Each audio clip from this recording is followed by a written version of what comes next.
Sugiono. Usia saya saat ini 68 tahun dan usia pernikahan saya sudah 37 tahun. Halo, selamat pagi. Saya Charles Huta Barat, jemaat di GKI Menteng. Umur saya 49 tahun. Menurut saya di dalam keluarga itu kadang-kadang kita sulit untuk menyelesaikan masalah karena kita sebetulnya lupa akan firman yang sering kita baca atau akan firman Tuhan gitu ya. Ya, saya teringat akan sebetulnya dari Efesus 5. Di situ Tuhan Yesus mengajarkan kepada kita untuk selalu saling mengasihi, baik antara suami atau istri, baik antara orang tua maupun juga anak gitu. Jadi menurut saya mungkin kita itu terlena ya atau lupa akan firman Tuhan itu yang membuat kita menjadi sulit.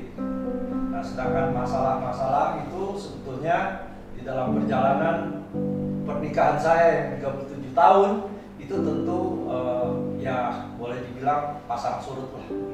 Ada banyak masalah, tapi semua itu kalau kita ingat akan ajaran Tuhan Yesus dalam Efesus 5 itu yang mengajarkan tentang kasih, ya pasti semua masalah bisa. Menjawab pertanyaan tadi bahwa bagaimana untuk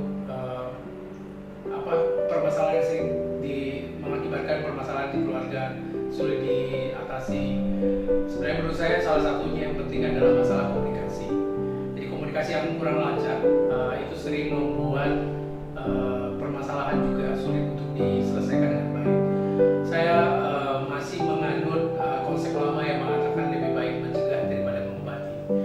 Dan menurut saya komunikasi yang lancar antara keluarga gitu ya, suami, istri dan anak, dan mungkin dengan lingkungan keluarga yang lebih besar lagi, itu adalah komunikasi. Kenapa? Karena dengan sering kita berkomunikasi itu sebenarnya juga akan ya namanya keluarga ya, namanya orang yang berbeda banyak punya pemahaman yang berbeda. Walaupun kita satu keluarga nggak bisa dipaksakan untuk selalu satu pikiran yang sama. Nah, ketika kita sering berkomunikasi, hal-hal sederhana, hal-hal kecil atau perbedaan-perbedaan yang muncul di antara kita itu bisa langsung segera dibicarakan. Jadi tidak akan menumpuk sehingga suatu saat nanti bisa meledak. Jadi dengan komunikasi yang baik kita bisa mencegah permasalahan terjadi. Dan kalaupun sudah terjadi masalah, komunikasi lagi-lagi menjadi faktor yang penting. Bagaimana kita bisa berkomunikasi dengan tidak emosi, dengan tidak mengandalkan keakuan dan seterusnya. Jadi bagi saya komunikasi yang lancar antara suami, istri, anak dan seluruh anggota keluarga sangat penting untuk bisa mencegah dan menyelesaikan masalah yang terjadi di suatu keluarga. Terima kasih.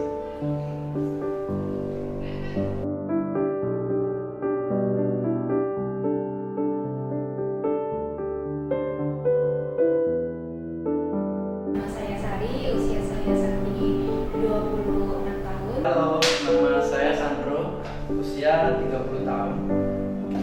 Tantangan dalam membangun keharmonisan dalam hubungan keluarga menurut saya itu adalah ego setiap masing-masing manusia.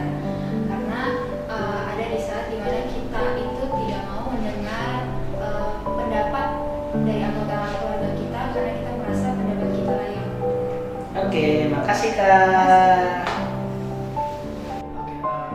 Tantangan yang susah untuk menjaga keharmonisan dalam keluarga itu bagi saya sendiri itu kesusahan untuk kita sendiri, kaum muda, untuk membangun komunikasi yang hangat dengan keluarga kita sendiri, juga keterbukaan terhadap masalah-masalah dan isu-isu yang kita alami ke keluarga. Itu susahnya sih mungkin ya.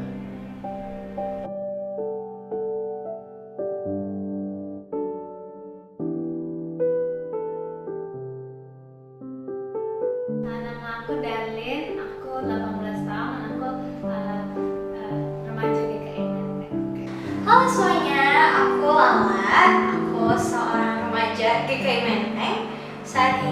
aku 17 tahun.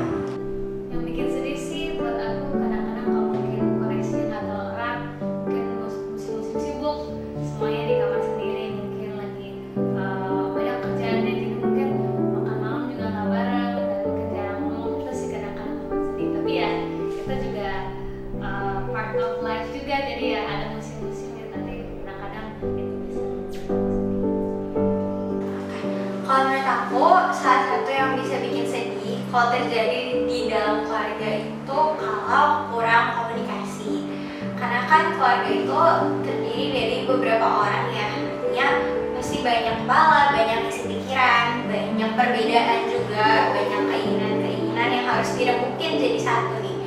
Tapi kan kondisi dari masing-masing orang itu nggak selalu prima untuk berkomunikasi. Jadi kadang kalau komunikasinya kurang lancar atau kurang efektif itu bisa bikin sedih, karena kan jadinya bisa menimbulkan potensi kesalahpahaman antara anggota keluarga. Halo, perkenalkan nama saya Gavin. Umurnya? Saya umurnya 7 tahun. Terus apa sih yang paling bikin kamu bahagia waktu kamu sama papa mama, sama kakak? Kalau papa, aku seneng kalau papa itu happy. Yang bikin dia happy itu ngobrol, terus sama nonton film, terus sama bercanda. Terus kalau aku menyayangi mama, kalau aku kiss mama, mama itu biasanya tuh happy.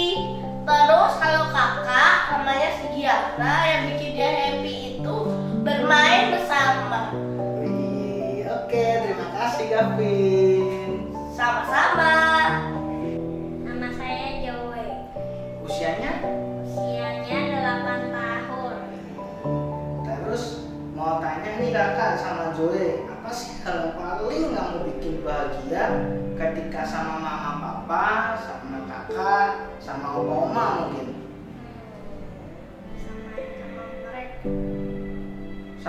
Sama mereka. Kalau ngapain aja Joy? Kalau baru ngapain? Kalau nggak senang atau ya kayak lagi Oh, paling bahagia kalau bisa kumpul bareng lah ya. iya kumpul. Kumpul bareng. Tapi kalau Joy paling seneng kalau sama papa nih. Kalau sama papa, Joy paling seneng kalau baru ngapain sama papa. Ya saya sih ya kalau dulu itu ya pas tidur. Oh, tidur bareng sama papa. Temenin, iya. Oh, tidur bareng. Kalau sama mama? Kalau sama mama ya pas ditemenin belajar. Temenin belajar. Hmm. Kalau sama kakak? Kalau sama kakak ya belum tahu. Oh, dulu. Oke. Jadi Joy bahagianya kalau bisa bareng-bareng keluarga. Iya bareng-bareng keluarga. Ya, boleh lebih keras bareng-bareng keluarga.